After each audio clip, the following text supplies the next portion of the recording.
আমি যদি অন্যভাবে বলি যে বাংলাদেশ সৃষ্টি থেকে পাকিস্তান থেকে ব্রিটিশ থেকে শুরু করে যত দূরে রয়েছে তার থেকে বেশি শেখ হাসিনার আমলে হয়েছে।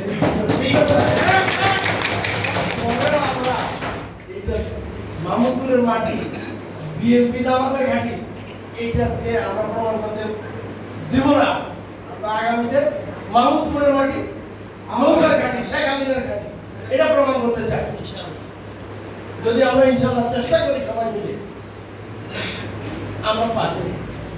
কেন পারবো না? বিএনপি কি কোনো বাড়িতে কোনো গ্রামে বিদ্যুৎ দিতে পেরেছে? না।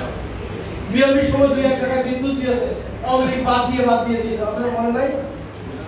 কোনো গ্রামে যদি কাটাল পাড়ায় বিদ্যুৎ এসেছে, আইন চেয়ারম্যানের বাড়ি বিদ্যুৎ দেয় না, আওয়ামী লীগ করে। তাই হয় নাই? আওয়ামী লীগ তখন সিদ্দি সাদিক শেখ হাসিনার বিদ্যুৎ দিয়েছে, কোনো বাড়ি বাদ দিয়েছে বিএনপি জামাত? আমরা বই দিচ্ছি, বিএনপি জামাত বাদ দিয়ে দিচ্ছি, আমরা সকলকে দিচ্ছি। আমরা বিধবা ভাতা, বয়স্ক ভাতা, আনুষঙ্গিক যত ভাতা আমরা দিচ্ছি, শেখ হাসিনা দিচ্ছে।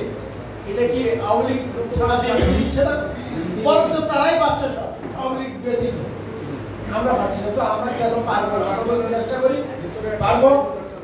আপনারা যদি মনে করেন আপনাদের ওয়ার্ডগুলি, আপনাদের কেন্দ্রগুলি আপনারা যখন এই 150, 200, 250 বা 100 যেটা কেন্দ্রভিত্তিক কমিটি করবেন, প্রত্যেক পাড়া থেকে লোক নেবেন, মনে করেন যে আমাকে দরকার আছে, আমি যদি আপনাদের সব দিতে পারবো, আমি সময় দিয়ে যাব।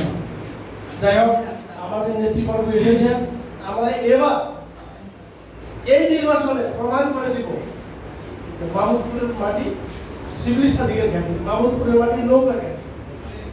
সেভাবে কমিটি করব, সবাই আন্তরিক হবে।